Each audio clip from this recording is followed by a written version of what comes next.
Archaeologist Zenthera had spent her entire career studying the remnants of the predecessors, the mysterious civilization that had vanished from the galaxy 60 million years ago, leaving behind only tantalizing fragments of their advanced technology. Most scholars agreed they had transcended physical existence, ascending to a higher plane of reality. The discovery on Kepler 186f changed everything. Deep within a crystalline vault, perfectly preserved by temporal stasis fields, they found it, a complete predecessor archive. The first intact message left by the Ancient Ones in recorded galactic history. The translation matrix is finally stable, reported her assistant, Kixmole, tentacles trembling with excitement. Professor, this is unprecedented. A direct communication from beings who mastered faster-than-light travel when our ancestors were still single-celled organisms.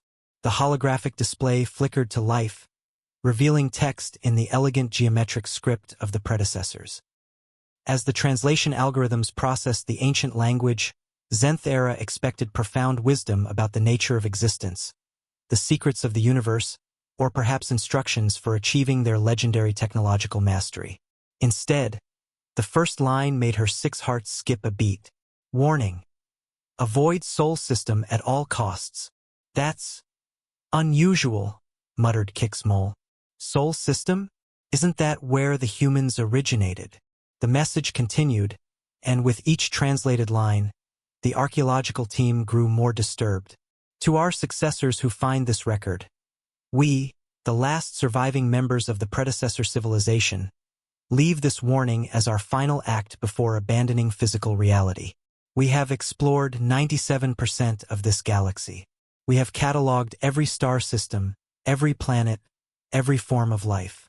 We have mastered energy manipulation, conquered death itself, and bent the laws of physics to our will. But we found something that even we, in all our accumulated wisdom, cannot comprehend or control. Sol 3, the third planet from an unremarkable yellow star. We discovered it during our final survey missions, drawn by unusual energy signatures. What we found there defies all rational understanding. The planet appears hostile by any reasonable standard, violent weather, unstable geology, an atmosphere that would be toxic to most advanced life forms. Yet it has produced a species so impossibly resilient, so devastatingly adaptable, that they thrive in conditions that would challenge our most sophisticated survival technology. We attempted contact. This was our gravest error. They do not merely survive their death world, they have made it their playground. They engage in activities that our scientists radiation.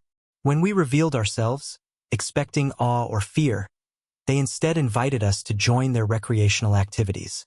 They offered to teach us extreme sports. They were concerned for our well-being when we declined to participate in what they called bungee jumping. We attempted to demonstrate our technological superiority by terraforming a section of their world to more civilized standards: stable temperature, filtered atmosphere, reduced gravity. They thanked us politely, then asked if we could make it more challenging, because it was kind of boring now. Our greatest philosophers spent decades trying to understand their psychology. Our conclusion is terrifying.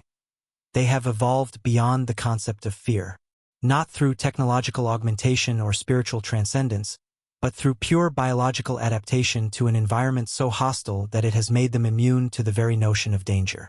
We are leaving this galaxy. Our transcendence is not evolution. It is retreat. To whatever species eventually achieves space travel, we discovered humans before they developed interstellar capabilities. By the time you read this, they will have had millions of years to advance technologically while retaining their fundamental nature. Do not engage. Do not attempt contact. Do not let them know you exist.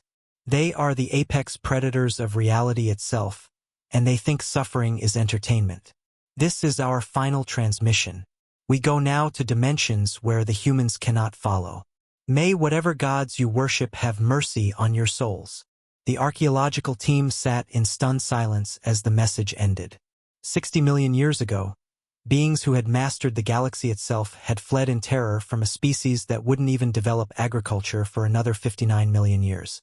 "Professor," whispered Kixmole, "the humans have been sending us friendship requests for months. Zenthera stared at the ancient warning, then at the pile of cheerful human diplomatic messages on her desk, each one more enthusiastic about cultural exchange than the last.